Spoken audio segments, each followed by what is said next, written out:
Muy buenos días a todos, bienvenidos a un nuevo webinar organizado por ORH, en este caso en colaboración con GD Global Mobility. En la mañana de hoy vamos a hablar sobre aspectos fiscales claves en la movilidad internacional de los trabajadores. Vamos a hablar sobre cuáles son las obligaciones fiscales, qué impuestos debe pagar empresa, cuáles tiene que hacerse cargo el empleado y también cómo evitar esa doble imposición y cómo poder optimizar sobre todo los gastos de desplazamiento. Muchas gracias a todos y bienvenidos a este webinar. Para hablar de todo esto tenemos la suerte de contar esta mañana con uno de los grandes expertos en este tema. Él es Joao Antunes, Tax Manager de GD Global Mobility. Joao, muy buenos días. Hola, muy buenos días a todos los asistentes. Muchas Muchas gracias. gracias por acompañarnos. De verdad, va a ser una presentación interesantísima y como este tema genera muchas dudas, animo a todos los asistentes a que mientras Joao está haciendo su exposición, en el chat de preguntas vayan poniendo todas las dudas y al final trataremos de contestar a todas. Eso es, muchas gracias. Nada, como indicaba, en este webinar voy a introducir un poco todos los principales puntos, cuestiones, aspectos fiscales relacionados con la movilidad internacional de trabajadores.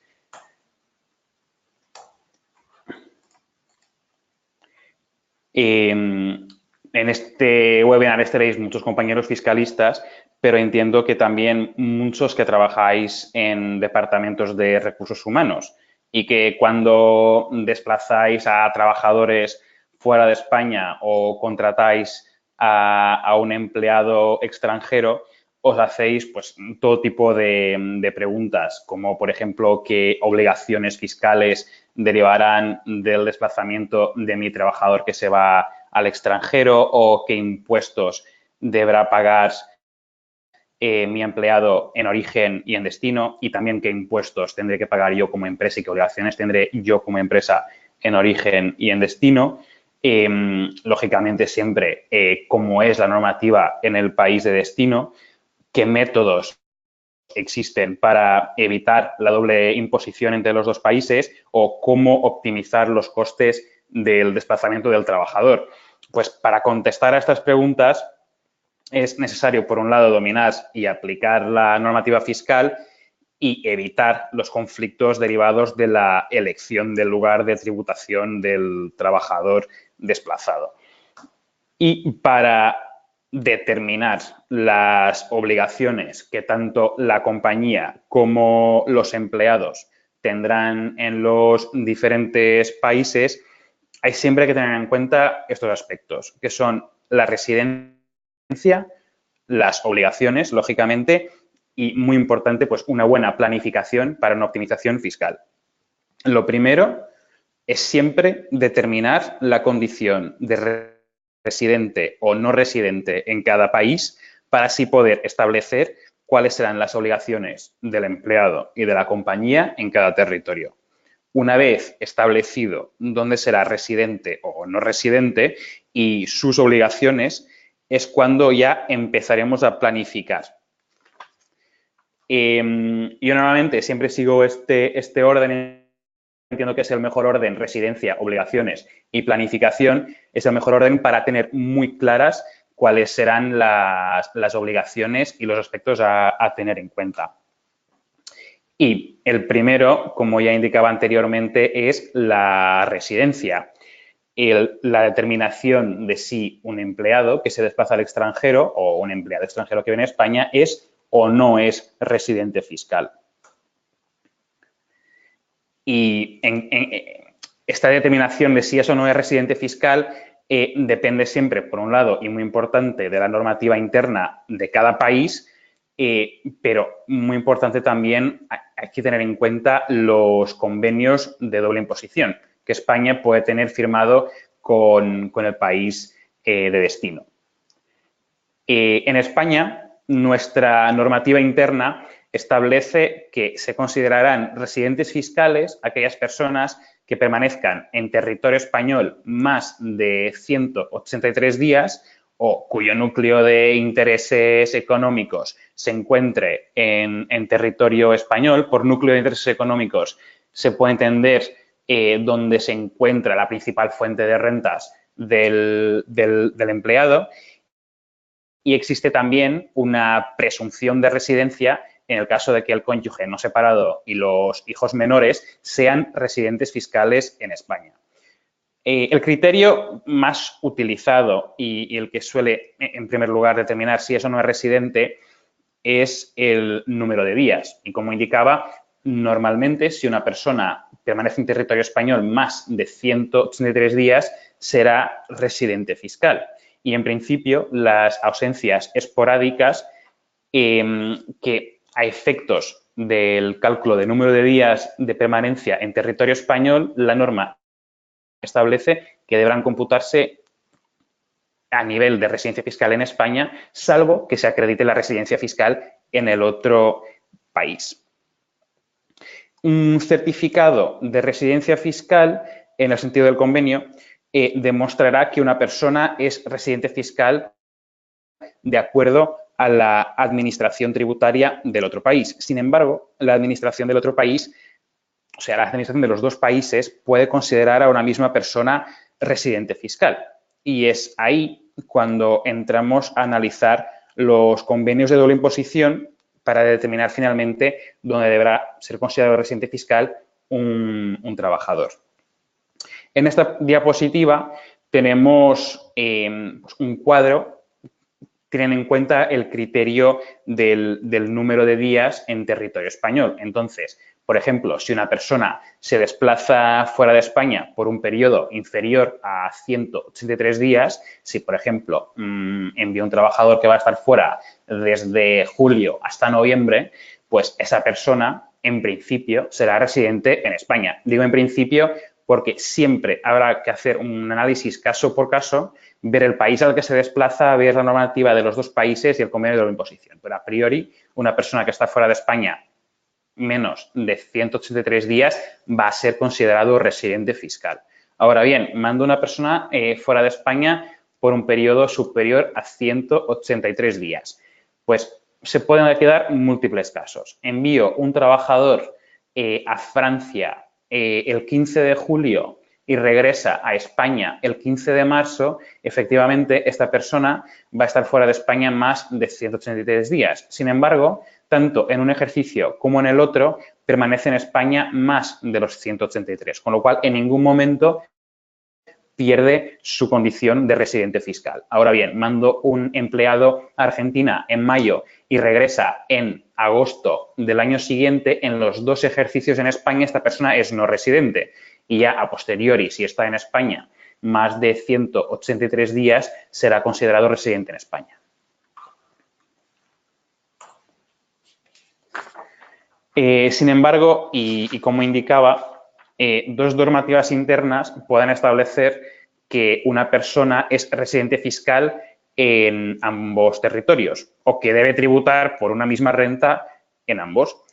Es aquí donde entran en juego los convenios de doble imposición. España tiene actualmente firmados convenios con aproximadamente 90 países. Y estos convenios permiten principalmente solucionar conflictos de residencia fiscal y establecer mecanismos para evitar la doble imposición. Por ejemplo, y en relación con el conflicto que puede existir en determinar la residencia fiscal de un empleado, el modelo de convenio de la OCDE establece pues, que una persona será, si los dos países determinan que es residente fiscal en ambos, pues bien, primero habrá que ver dónde tiene su vivienda permanente. Si tuviese vivienda permanente en los dos países, habría que analizar el país con el que mantenga relaciones personales y económicas más estrechas. Si las tuviese con los dos, habría que determinar dónde tiene su residencia habitual. Si aún así la tuviesen los dos, o si ambos países lo consideraran, habría que determinar de dónde es nacional. Pero en el caso de que fuera nacional de los dos, finalmente tendríamos que ir al último criterio, que es un mutuo acuerdo entre los países. Esto no es muy común. Hay que tener en cuenta que estos criterios son de los criterios del modelo de convenio de la OCDE. Entonces, hay siempre que estar atentos a lo que disponga cada convenio de la imposición. España pues tiene un convenio con cada país y cada uno puede establecer criterios distintos para determinar dónde va a ser residente el trabajador. Estos son los criterios más habituales, pero hay siempre que tener en cuenta lo que establezca cada convenio firmado por España. Ahora bien, como indicaba, España pues, tiene firmados convenios con casi 100 países. Sin embargo, hay países con los que España no tiene firmado ningún convenio. ¿Y qué ocurre en estos casos? Pues en estos casos lo que se va a aplicar va a ser la normativa interna de cada estado. Pero esto lo que puede conllevar es que una persona que se desplaza a un país con el que España no tenga convenio sea considerado residente fiscal en ambos países y además, pues lógicamente, conlleva un alto riesgo de que exista doble imposición en los dos países. Sin los convenios hay que atenerse íntegramente a lo que establezcan las normativas internas de cada país, la española y la del país de destino, y ver si establecen o no alguna medida unilateral para evitar la doble imposición.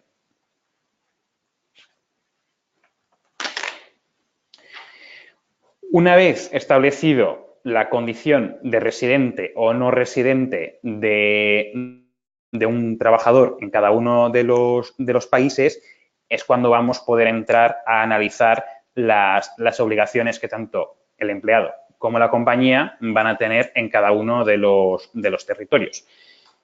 ¿Y por qué es importante determinar cuáles serían las obligaciones? Pues porque no cumplir con las obligaciones pues puede conllevar sanciones, recargos por parte de la Administración tanto en España como en el otro país y lógicamente, es lo que todos intentamos evitar. En España, por ejemplo, conlleva una sanción de la Administración tributaria el no ingresar dentro del plazo establecido de la normativa el impuesto o incumplir la obligación de presentar la declaración o los documentos necesarios o obtener de una forma indebida devoluciones. O incluso en el caso de que se presente una declaración voluntariamente, pero fuera de plazo, existe un recargo que puede ir desde el 5% al 20%, dependiendo del periodo en el que se ha presentado la declaración. Y para cumplir con las obligaciones fiscales es importante tener claro cuál es la condición que el empleado tiene en cada país, en las obligaciones que eso conlleva. Entonces, empezamos aquí por las obligaciones que tendrá un residente fiscal en España. A priori, ese residente fiscal en el país de destino será no residente. En España, un residente fiscal, o sea, aquella persona que está en territorio español más de 183 días o que tiene en España su centro de intereses económicos o además la presunción de que el cónyuge no separado de los hijos menores tiene en España, ese residente fiscal tiene la obligación de tributar en España por sus rentas de fuente mundial. Estas rentas van a tributar en España para los residentes fiscales al tipo progresivo que corresponda a sus ingresos y también en función de la comunidad autónoma en la que sea residente. La obligación, además, es que presente anualmente su declaración de la renta, el modelo 100 de IRPF. Los residentes fiscales tienen también la obligación de declarar a través del modelo 720 todos los bienes y derechos que tengan en el extranjero. Esta obligación la tendrán cuando el saldo o valor conjunto de cada uno de los tres tipos de bienes, cuentas, valores o inmuebles, supere los 50.000 euros y esta declaración debe ser presentada entre 1 de enero y 31 de marzo. Esta declaración es muy importante ya que su incumplimiento puede conllevar importantes sanciones por parte de la Administración tributaria. Asimismo, Los residentes fiscales podrán tener la obligación de presentar la declaración 714, el impuesto de patrimonio, dependiendo en buena medida de la comunidad autónoma donde sean residentes, ya que en este caso es un impuesto fijo de las comunidades autónomas y es muy importante analizar pues dónde es residente fiscal. Recomendamos también que en el caso de desplazarse al extranjero o un empleado extranjero que viene a España y es residente fiscal, presente un modelo 030 indicando los cambios en su domicilio fiscal y para que la Administración tributaria tenga en su poder pues, toda la información. En el caso de los residentes fiscales en España, las compañías tendrán la obligación de presentar y practicar retenciones al empleado mediante los modelos 111 o 190 y será pues, al tipo progresivo que corresponde en función de los ingresos que obtenga. A continuación tenemos los no residentes fiscales que son contribuyentes del impuesto de la renta de no residentes. Los no residentes pues, son aquellas personas que en principio pues, están en España menos de 183 días o pues, que no tienen su centro de intereses económicos aquí en España y estos no residentes tributan en España pues, por sus rentas de fuente española, por aquellos rendimientos obtenidos en territorio español. En el caso de las rentas del trabajo, pues por el trabajo obtenido por trabajo desarrollado en España.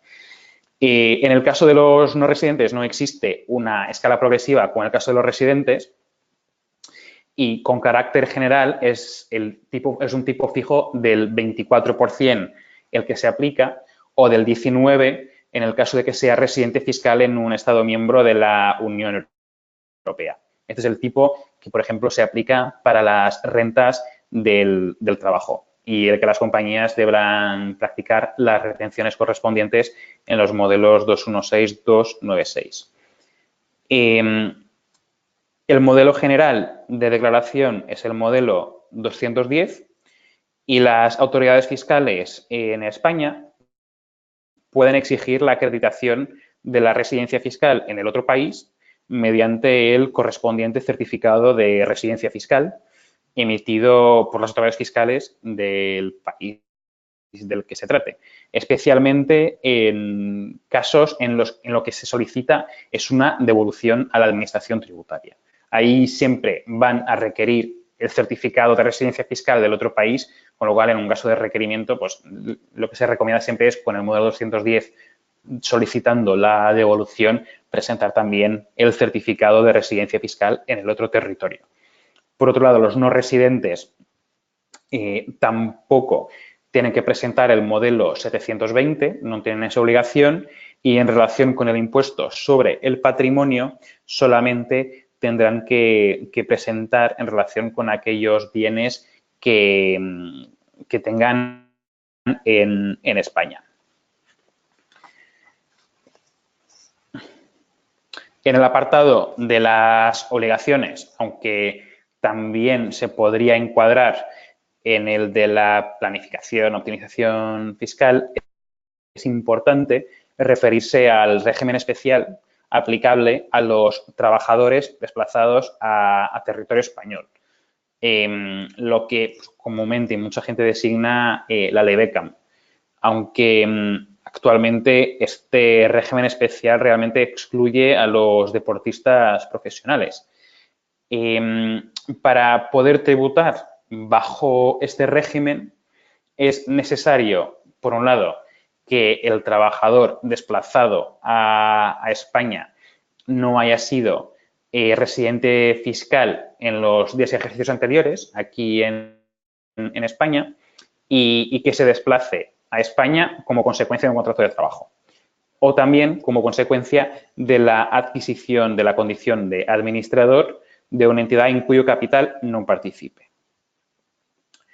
El régimen especial se debe solicitar en los primeros 6 meses desde la fecha de inicio de la actividad a efectos del alta en la Seguridad Social en España, o bien En el caso de que mantenga la seguridad social en el país de origen, la fecha del modelo A1. Este régimen se solicita mediante modelo 149 y cuando presentamos el modelo 149, pues debemos adjuntar toda aquella documentación que pueda demostrar que el empleado cumple con los requisitos para poder tributar bajo este régimen. Principalmente, pues, que viene a España como consecuencia pues, de una oferta laboral, de un contrato de trabajo. Entonces, normalmente, algunos de los documentos que se aportan son el contrato de trabajo, el alta en la seguridad social aquí en España y cualquier prueba que demuestre que viene a España pues, como consecuencia de esa oferta laboral. La Administración tributaria concederá el régimen para el año de solicitud y los 5 años siguientes. Por ejemplo, una persona viene a España ahora, se solicita, llega a España en abril, se solicita el régimen en el plazo de los 6 meses, el régimen se aplica desde abril y ya se aplicará en 2019 y además en los 5 ejercicios siguientes.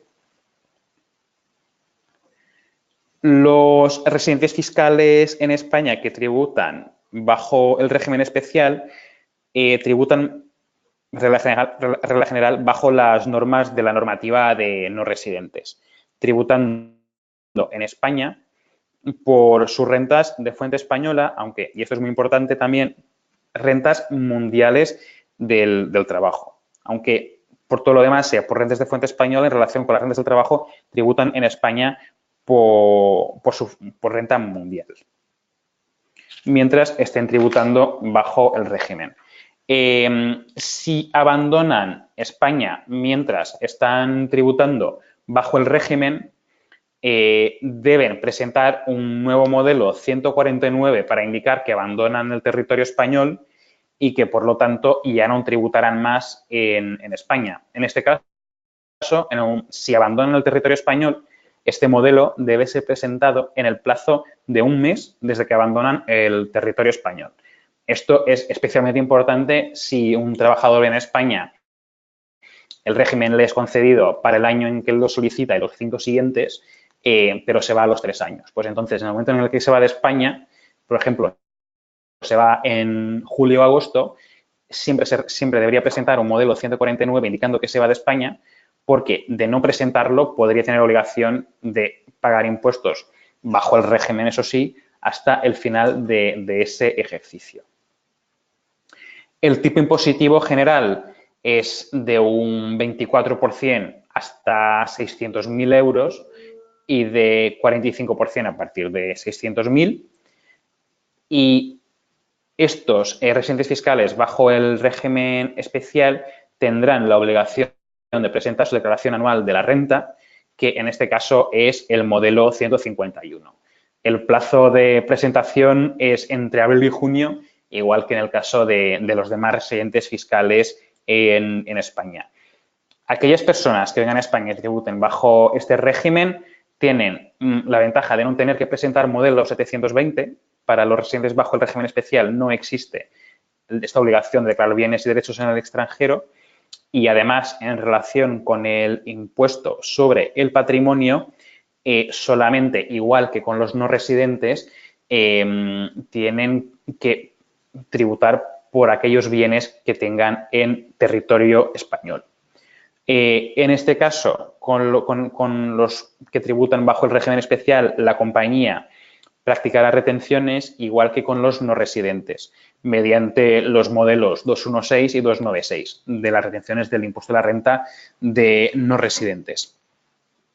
Este régimen es, en principio, ventajoso para todas aquellas personas que perciban un salario superior a 55.000 euros brutos al año, ya que a partir de esta renta es cuando una persona que no tributa bajo el régimen especial empieza a tributar por un tipo superior al 24%, mientras que alguien que tributa bajo el régimen especial tributará siempre al tipo fijo del 24%. En esta diapositiva tenemos un ejemplo de cómo tributarían dos residentes fiscales en España que ganan 132.000 euros brutos al año, uno tributando bajo el régimen y otro sin el régimen, sin entrar a analizar otras deducciones o exenciones personales que se pudiera aplicar, y solo con este ejemplo se puede percibir que el tipo impositivo, al ser mucho más bajo, lógicamente conlleva un gran ahorro tanto para la compañía como para el empleado. Se recomienda también que se presente siempre el modelo 247, que es la comunicación del desplazamiento al extranjero efectuada por trabajadores por cuenta ajena, y a la inversa el 147 para aquellos trabajadores por cuenta ajena que se desplazan a territorio español. En estos casos, la Administración tributaria expedirá al trabajador, si procede, el documento acreditativo, y este deberá entregar un ejemplar al pagador, a la compañía. Y una vez determinadas las obligaciones en España, dependiendo del estatus que pueda tener el empleado, habrá que determinar las obligaciones en el otro país. Y es aquí donde, lógicamente, dependiendo del destino del trabajador, habrá que hacer un análisis caso a caso, analizar la normativa interna del país al que se destina el trabajador y ver cuáles serían sus obligaciones como residente o no residente en ese país de destino. Y también, pues lógicamente, cuáles serían las obligaciones de la compañía. Si tiene una obligación de retener, si tiene que inscribirse, pues eso habrá que hacer un análisis caso a caso dependiendo del país al que se destine cada trabajador.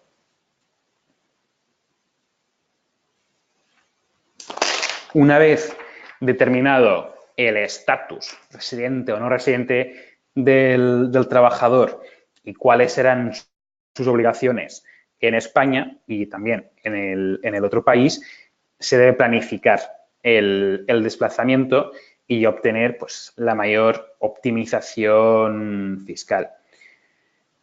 La planificación pues, sirve esencialmente para obtener una optimización fiscal siempre cumpliendo, lógicamente, con las obligaciones fiscales en origen y en destino. Y para una buena planificación fiscal se recomienda pues, que la compañía tenga una política interna que facilite el desplazamiento del trabajador, conocer los mecanismos previstos en la normativa interna de cada país que permitan una optimización fiscal, y también conocer y aplicar mecanismos de política de planificación, mecanismos que pueden estar incluidos en la política de desplazamiento de trabajadores de la compañía. Dentro de la política interna de la compañía es recomendable pues, que el empleado cuente con un asesoramiento fiscal tanto en origen como en destino para que cumpla con sus obligaciones en ambos territorios, y se recomienda también que la compañía adopte dentro de su política pues, un mecanismo de planificación y que se haga un análisis del estatuto de los empleados desplazados.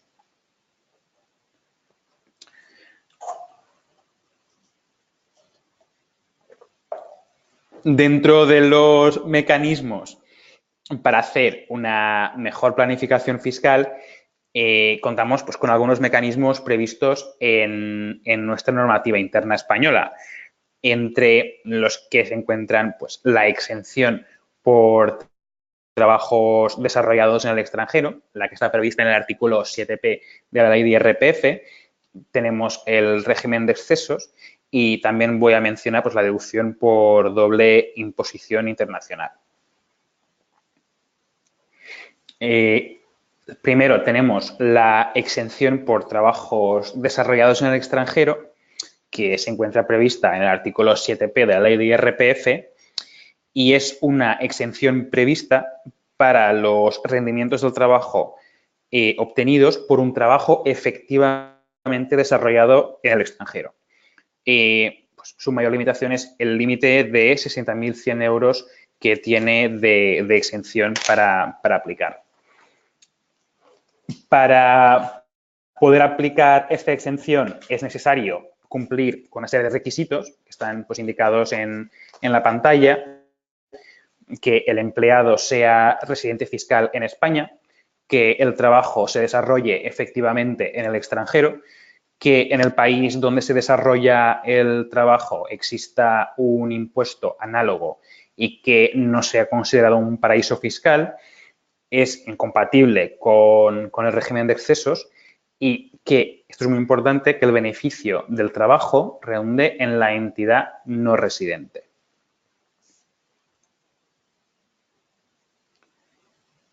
Cuando el destinatario del servicio es una empresa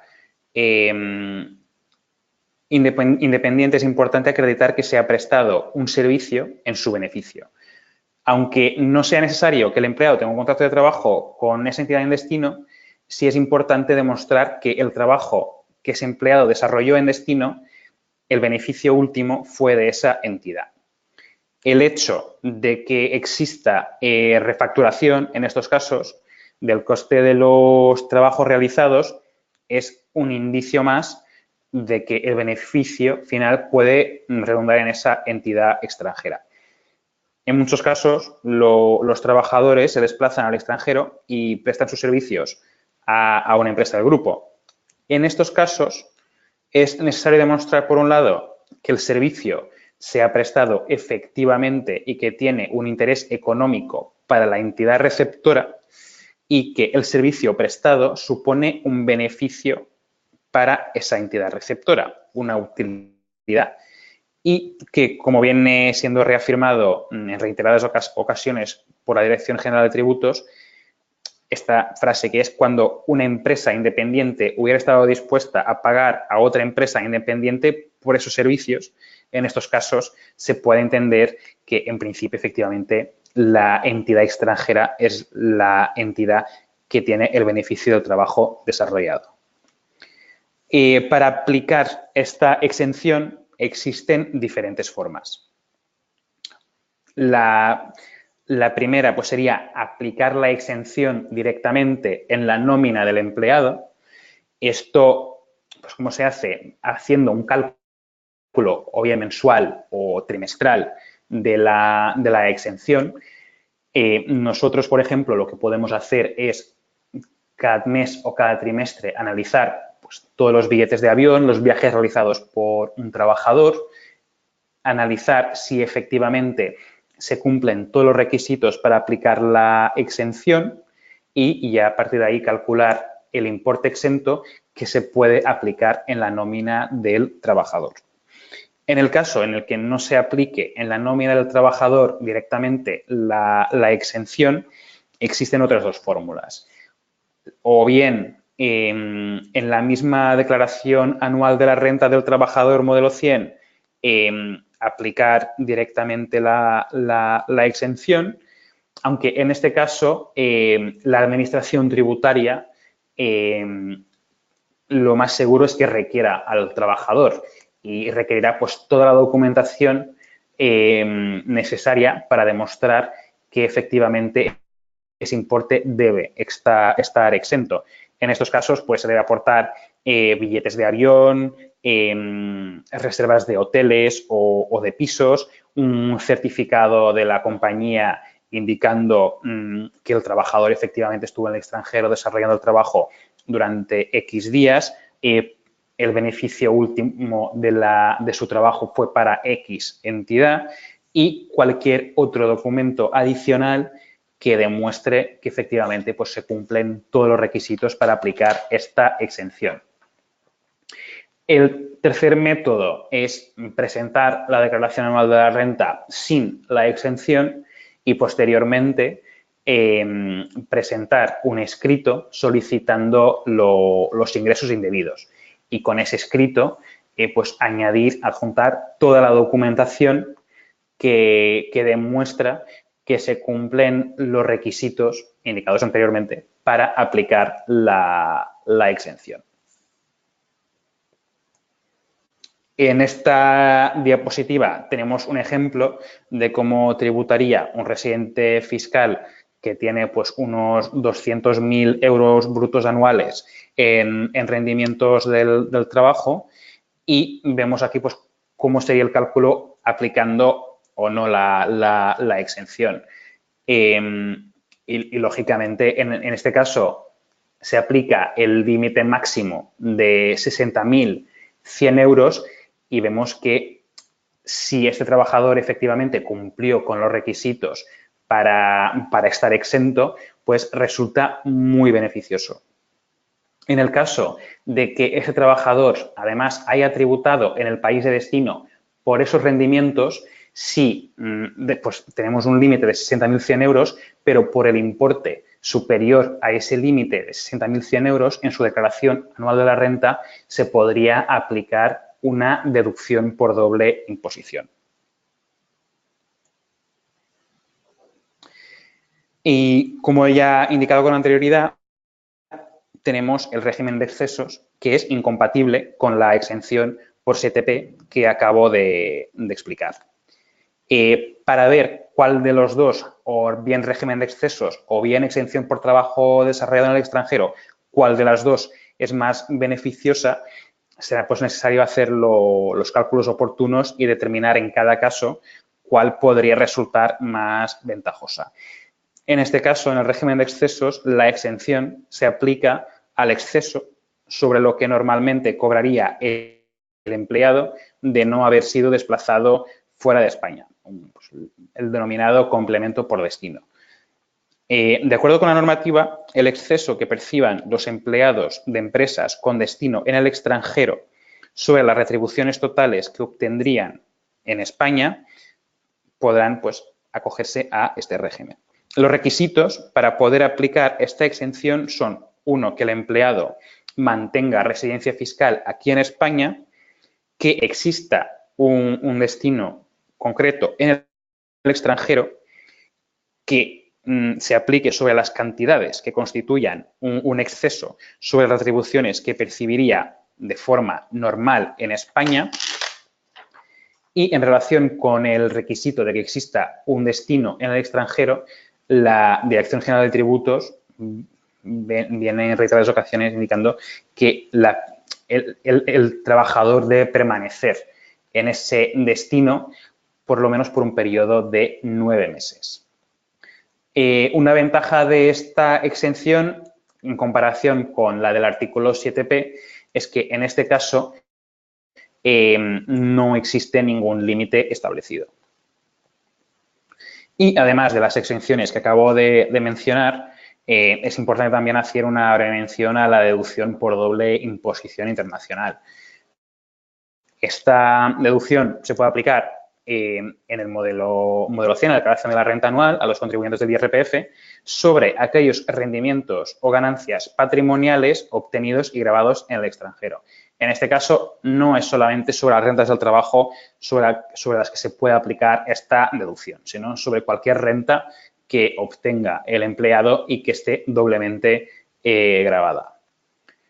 Se deducirá la menor de las cantidades siguientes o el importe efectivo de lo satisfecho en el extranjero por razón de un impuesto análogo al IRPF o IRNR o el resultado de aplicar el tipo medio de gravamen a la parte de la base liquidable grabada en el extranjero. Esta deducción, como ya he indicado anteriormente, es compatible, por ejemplo, con la exención del artículo 7P, como vimos en el ejemplo, ya que, por ejemplo, una persona que deja exento el máximo de 60.100 euros por 7P, pero en el extranjero ha tributado por un importe, por una renta superior a esos 60.100 euros, pues por el exceso de los 60.100 euros en su declaración anual de la renta se podrá aplicar la deducción por doble imposición. Y el último apartado en esta presentación, dentro de la planificación para la optimización fiscal, se refiere a los mecanismos que la compañía, dentro de su política, puede decidir adoptar, adoptando pues, una postura en relación con la carga fiscal del empleado como consecuencia de su desplazamiento. Existen diferentes sistemas que pueden permitir menor o mayor protección al empleado. A grandes rasgos, el sistema de laissez-faire es aquel a través del cual la compañía no aplica ningún método de protección fiscal al empleado. Bajo este sistema, el empleado deberá afrontar pues, toda la carga fiscal tanto en origen como en destino. Sin embargo, lo que sí podrá ocurrir es que podrá pactar un complemento por desplazamiento que compense pues, su potencial mayor carga fiscal por encontrarse desplazado. Lógicamente, en estos casos, el empleado podrá siempre aplicar las exenciones y deducciones previstas en la normativa interna de cada uno de los países. Por otro lado, el sistema de mera protección es aquel en el que el empleado debe hacer frente a sus obligaciones. Esto es muy importante. El empleado es siempre el contribuyente. Es quien debe, independientemente del sistema elegido, es quien debe cumplir con sus obligaciones en origen y en destino. Luego, la compañía, por política interna, podrá determinar sistemas de protección, pero el empleado debe siempre cumplir con sus obligaciones en ambos países. Y en este caso, el empleado hace frente a sus obligaciones con las administraciones tributarias en ambos países, pero una vez liquidados los impuestos, la compañía le podrá reembolsar el importe de los impuestos que hubiera soportado en destino, pudiendo tener o no en cuenta los pagados en origen. Y por último, tenemos la ecualización fiscal, que no es otra cosa que un acuerdo entre la compañía y el empleado, donde la empresa ofrece al trabajador protección fiscal para que mantenga efectivamente la misma carga fiscal que la que hubiera soportado de no haber sido desplazado al extranjero. Cada compañía establecerá pues, las características de la ecualización fiscal en su política, pudiendo, por ejemplo, incluir o no las rentas personales o familiares del trabajador. Y aunque el empleado sea el contribuyente y, por lo tanto, el obligado a cumplir con sus obligaciones fiscales en ambos países, la compañía, en este caso, es quien efectivamente se hace cargo de los impuestos en destino. Y ya estamos terminando y termino igual que empecé. Los 3 puntos clave cuando desplazamos un trabajador al extranjero para determinar pues, las grandes claves fiscales. Residencia o no residencia fiscal, obligaciones en ambos países a raíz de su estatus en ambos territorios y planificar. Planificar todo el desplazamiento del trabajador para optimizar fiscalmente pues, tanto los mecanismos previstos en la normativa de cada territorio como una buena política de la compañía. Y ahora estoy disponible para las preguntas que cualquier asistente pueda tener. Pues Joao, muchísimas gracias por la exposición, por arrojar mucha luz a este tema que a veces es muy complicado. Vamos con algunas de las preguntas. La primera de ellas es si es obligatorio el modelo 030 de cambio de domicilio fiscal. ¿En qué casos es obligatorio? Vale. El modelo 030 per se no es obligatorio. Lo que es obligatorio es comunicar el domicilio fiscal. Entonces, yo, por ejemplo, mi domicilio fiscal puede cambiar y yo puedo informar a la Administración Tributaria de diferentes maneras. Por ejemplo, puedo informar mediante el modelo 100, cambiando mi domicilio fiscal. Ahora, cuando una persona se desplaza fuera de España o un extranjero se viene a España, la forma más fácil de indicar el cambio de domicilio fiscal es el modelo 030. ¿Qué ocurriría si no se solicita el régimen especial de impatriados en los 6 primeros meses?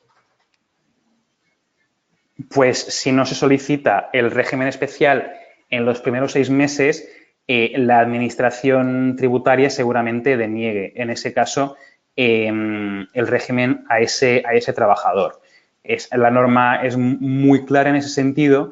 El régimen se debe solicitar en los primeros 6 meses desde que la persona está de alta en la Seguridad Social aquí en España o bien la fecha que conste en el modelo A1 en el caso de mantener Seguridad Social en origen, y se debe solicitar en esos 6 meses y si no se hace, pues aunque se haga posteriormente, lo que ocurrirá seguramente es que la Administración Tributaria deniegue el régimen para ese trabajador. Vamos con otra de las cuestiones, es otra duda que dice, en el caso de que se contrata al trabajador en octubre de 2018, se presenta el modelo 149 en diciembre de 2018 y se rescinde el contrato en febrero de 2019, ¿se consideraría incumplimiento? No, yo entiendo que se contrata a un trabajador, en octubre se presenta la solicitud de régimen en noviembre de 2018 y en 2019, en febrero, se rescinde el contrato. Bien, pues si es un caso de régimen especial, entiendo que esa persona llegó a España en octubre, por lo tanto, para empezar en 2018 es no residente y luego en 2019 se rescinde el contrato y habrá que analizar el caso concreto del trabajador. Si el trabajador permanece en España, será residente fiscal, aunque no bajo el régimen, porque el régimen lo solicitó con la compañía, y si se va de España en febrero de 2019, en realidad es no residente en ambos ejercicios, tributando pues como no residente en ambos ejercicios. Otra de las cuestiones es si es posible aplicar el régimen especial de impatriados a un desplazado temporal bajo un acuerdo entre la compañía de origen y España, que cumple con los requisitos de la normativa, pero que tiene la peculiaridad de que el empleado mantiene el salario en origen con una retribución superior que la establecida en el acuerdo en España. Es decir, que el contrato español establece el salario con los pares en España. El salario es asumido a través de facturación del país de origen a España y en este caso nos preguntan si el salario que asume en España serían aproximadamente 44.000 euros, pero el conjunto de la renta mundial más de 60.000. En ese caso, ¿es posible aplicar el régimen especial o debería tributar por el salario que percibe a nivel mundial por el rendimiento del trabajo? Vale, pues aquí en este caso el trabajador, uno de los requisitos para tributar bajo el régimen especial es que venga como consecuencia de una oferta laboral en España, de un contrato de trabajo en España. Entonces, en este caso, habría que analizar el tipo de acuerdo que existe entre la compañía española y su compañía de origen. Si se cumplieran todos los requisitos y en España estuviese trabajando para la española y con un contrato, se podría aplicar el régimen. Pero, por lo que me decías, que su salario es refacturado a la compañía de origen, ¿no? Eso es. Vale, en este caso, en principio, no. Y, por lo tanto, el trabajador, si estuviese en España más de 183 días durante el ejercicio, debería tributar como residente fiscal, tributando aquí por su renta mundial, no solamente sobre el trabajo, sino sobre su renta mundial. Como experto, Joao, ¿cuáles consideras que son los errores más comunes que cometen las empresas y los trabajadores a la hora de gestionar este tipo de movilidad? Yo diría que el error más común es no hacer una planificación adecuada antes de desplazar un trabajador al extranjero, sin saber cuáles efectivamente son las obligaciones que puede tener tanto el trabajador como la empresa en ambos países, sin muchas veces el empleado ser consciente de que deja de ser residente fiscal en España, de que además el ser residente fiscal va bastante separado de todo el tema migratorio, que muchas personas asocian mucho el tema migratorio con el fiscal, pero realmente a nivel fiscal hay que seguir los criterios establecidos en nuestra normativa interna o el convenio de la imposición que se aplique. Y realmente yo creo que ese es el error más común, no hacer una planificación adecuada anteriormente y que el empleado de la compañía no tenga muy claras cuáles son las obligaciones que pueden tener en ambos países a raíz del desplazamiento. Comentabas también que es importante tener entrevistas, tanto en origen como en el país de destino. ¿Qué tipología o qué contenidos deben de tener esas entrevistas con el empleado?